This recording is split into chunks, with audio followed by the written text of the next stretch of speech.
We've learned the DA is going to put a GPS bracelet on potential PFA violators. Only Pittsburgh's Action News 4 reporter Sheldon Ingram has those details. Sheldon. Yes, well, Stephen Zappala, he is now leaning on technology to create what he is calling a virtual jail cell for potential PFA violators. Now, this bracelet will allow authorities to track their every move and prevent contact with the victim. The reason? Enough women are murdered and beaten by people who had PFAs filed against them. And in many cases, the killer violated that PFA several times. January 2012, 21-year-old Carissa Kunso is found murdered, nearly decapitated, inside this black car in Washington County. Her ex-boyfriend, Jordan Clemens, was convicted of murder and now sits on death row. Police say Clemens beat her badly on Thanksgiving Day, just 2 months before the murder. Kunso had taken out a PFA against Clemens.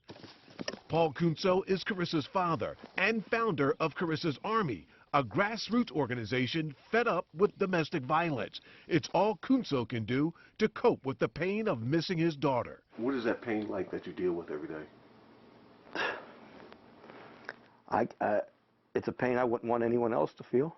Kunso says dozens of women have opened up to his organization, women who are victims of PFA violators. A guy that chooses to kill a woman through domestic violence, with domestic violence, it's a good chance that that's not the first time he hit this woman or pushed this woman. It usually goes all the way up and leads to death.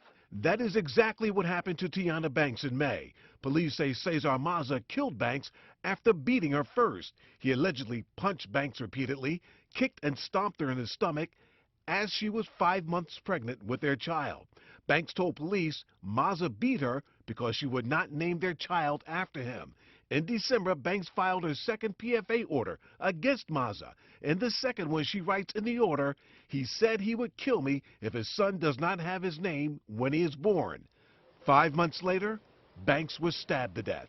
Deborah Murphy tells Pittsburgh's Action News 4 she faced a similar near-death experience by the hands of her ex-husband. Either kill me or hurt me that bad.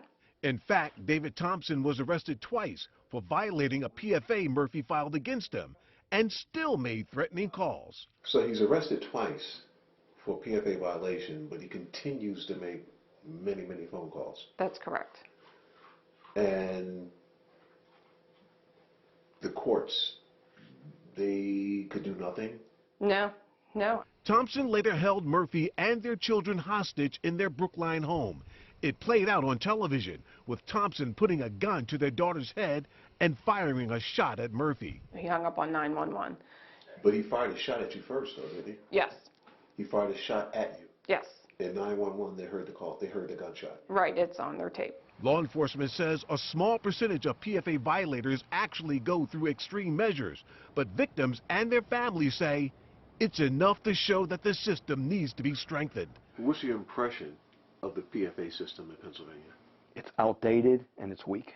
They're particularly upsetting because a lot of those victims did what everyone recommended they do in order to be safe. Lorraine Bittner is the legal director for the Women's Center and Shelter. And the focus is shifting now to how can we keep the batterer from getting to the victim. If the victim gets the PFA order, has a safety plan, now how can we make sure the batterer doesn't get to that victim? We found a better way now using technology where we can keep you from hurting her. District Attorney Stephen Zappala says his office is leaning on technology to create a virtual jail cell for PFA violators. It's a GPS system. High-risk PFA violators will either go to jail or wear a bracelet that monitors every movement. A no-access zone for the victim is established based on necessary venues. If the defendant approaches the no-access zone, 911 notifies police to move in. If they go into a restricted area, the defendant will be notified. The victim will be notified first. There'll be text messages to both. And the bracelet actually talks to you if you're the defendant. Try to track these batterers so we would know if they're getting to the victim in high-risk cases. Kunso hopes GPS discourages PFA violators so no family has to experience his pain. Losing a child, number one, having her murdered, I don't know if there's anything quite possible. It could be any worse. Now, Zapala says that GPS device costs about $15 a day, and that cost will be picked up by the person who has to wear it, and we're talking about the defendant. All right, so let's talk about this system. You said GPS. When does this go live? I asked Zapala, is he talking about later next year? He says he wants to get this thing rolling next month. No, a moment too soon. Yeah, let's do this. Yep.